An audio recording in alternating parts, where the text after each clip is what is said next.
Desde su promulgación hace ya 40 años, la Constitución ha sido modificada en 52 ocasiones. Más allá de la discusión de si lo que se ha hecho hasta aquí es cambiar el texto y no su inspiración, lo cierto es que ha enfrentado dos grandes reformas.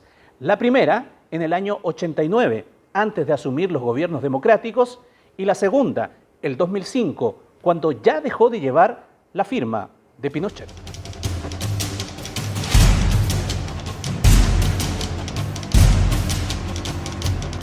¿La votación cómo ha sido? Normal, no ha habido ningún problema. El acto ya se puede decir que está totalmente normal, porque con el 95% todo el mundo puede votar. Como las mesas no tienen ni nombres, ni apellidos, ni letras, sino que cada uno elige la mesa que quiera.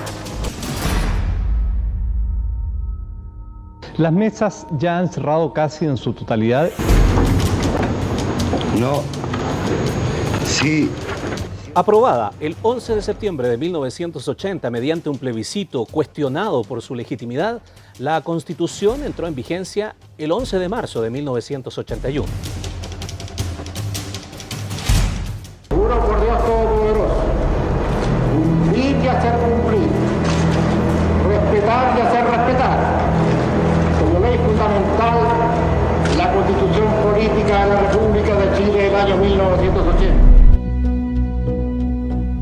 El texto original constaba de 120 artículos permanentes, pero tenía también 29 disposiciones transitorias, que principalmente regían en un primer periodo donde no habría Congreso, la Junta Militar sería el legislativo y Pinochet, presidente por 8 años.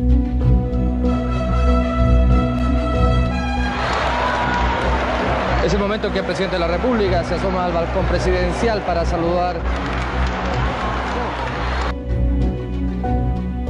Otra disposición transitoria indicaba que al término de esa etapa, los comandantes en jefes de las Fuerzas Armadas y el director general de Carabineros propondrían al país el nombre de una persona que ocuparía el cargo de presidente de la República por 8 años más, sujeto a ratificación en un plebiscito. Ese fue el plebiscito que Pinochet perdió el 5 de octubre del 88.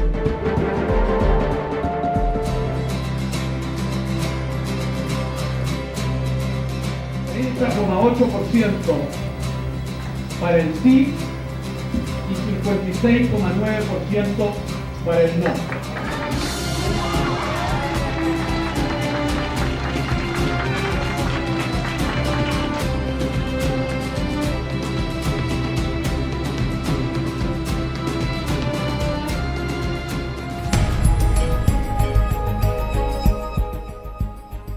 Pero la Constitución del 80 creaba lo que sus autores llamaban una democracia protegida. Había sido concebida para que, en la eventualidad de perder el poder, poco o nada cambiara, creando una serie de cerrojos para restringir la intervención política de quienes vinieran. El propio Jaime Guzmán, en un artículo de 1979 publicado en la revista Realidad, que se titulaba El Camino Político, había dejado bien claro cuál era el propósito. Si llegan a gobernar los adversarios, decía, se vean constreñidos a seguir una acción no tan distinta a la que uno mismo anhelaría, porque el margen de alternativas que la cancha imponga de hecho a quienes juegan en ella sea lo suficientemente reducido para hacer extremadamente difícil lo contrario.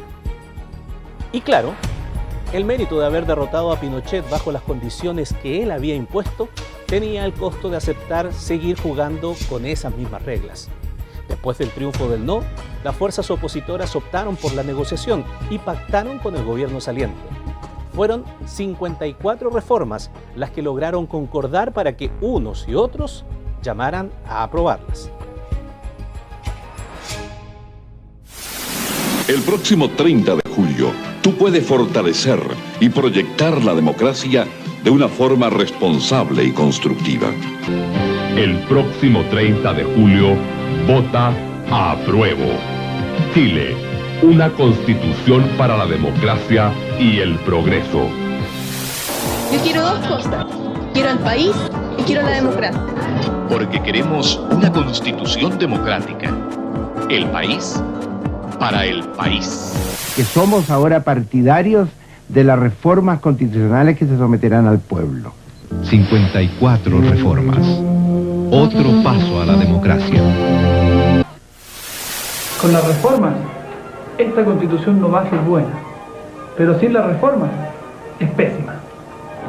Usted decide.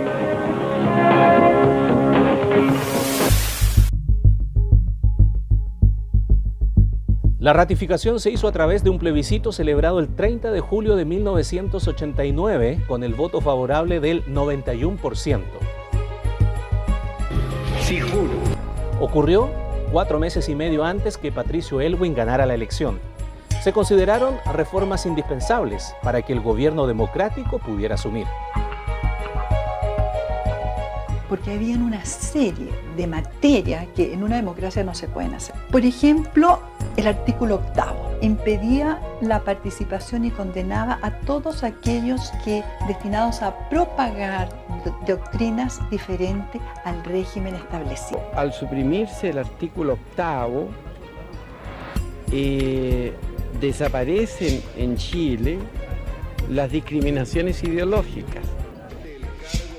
Junto con derogar la proscripción de ciertas ideas, otras modificaciones fueron: eliminar la atribución del presidente de disolver por una vez la Cámara de Diputados, agregar el deber del Estado de respetar y promover los derechos humanos, restringir atribuciones presidenciales en algunos estados de excepción, como por ejemplo expulsar del país, censurar o restringir el derecho a la información, modificar la composición de la Cámara Alta, sumando 12 nuevos senadores electos por votación popular y también algunos quórum para la aprobación de ciertas leyes.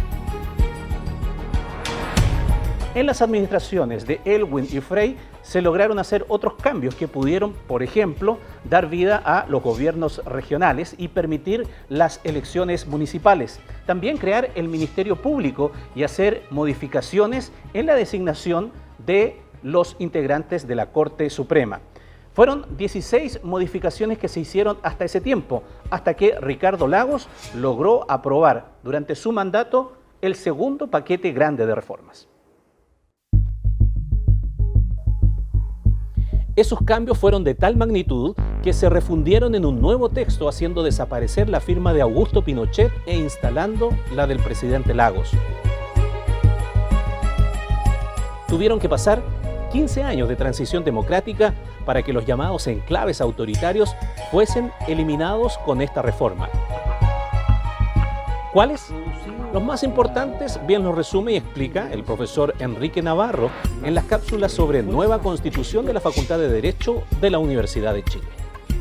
Esencialmente estas se vinculan, por ejemplo, con la eliminación de los senadores designados. El Senado tenía un número de integrantes que no eran electos democráticamente. En segundo lugar, la eliminación del Consejo de Seguridad Nacional como un ente que era de carácter deliberativo. El Consejo de Seguridad Nacional, que tenía una integración mayoritariamente de militares, fue modificado tanto en su integración, dándole una mayor participación a los civiles, eran más ahora los civiles que los militares, y en segundo lugar, restringiéndolo única y exclusivamente a un órgano de carácter consultivo, pero no resolutivo.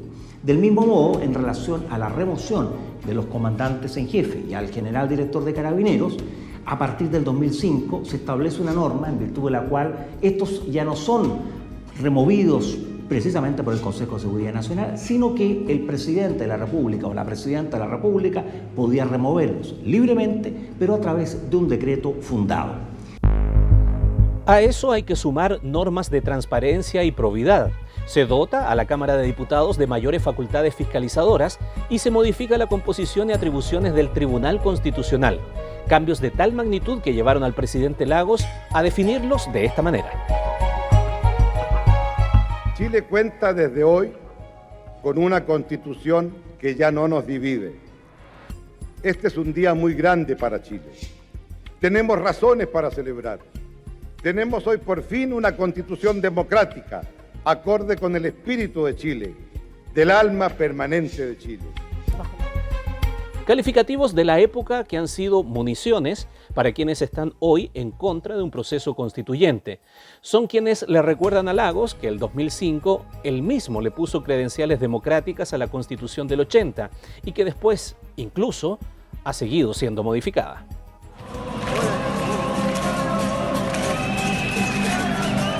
Meses después del estallido social que obligó a la mayoría de las fuerzas políticas a acordar un plebiscito constituyente para buscar una salida a la crisis, el expresidente respondía a los cuestionamientos en el lanzamiento virtual de su libro de memorias. Siempre Elwin, Frei y el que habla tuvimos minoría, a lo menos en el Senado, con los senadores designados. Y por lo tanto, la derecha siempre sintió y lo ejerció a plenitud el veto. O sea, fue un proceso de 5 años para sacar los enclaves autoritarios. Nada más. El documento y en nombre de la Comisión tengo el honor de poner en vuestras manos garantiza el destino de Chile como nación soberana y libre. Desde su origen, ¿cuánto es entonces lo que verdaderamente cambió la Constitución del 80? Decenas de modificaciones, cientos de cambios al texto, incluso el último, el que permitió modificar la forma de cambiarla y poder hacer un plebiscito. Están los que dicen que los cambios ya se hicieron y los que creen que estos recién comienzan. El 25 de octubre, la ciudadanía dirá la última palabra.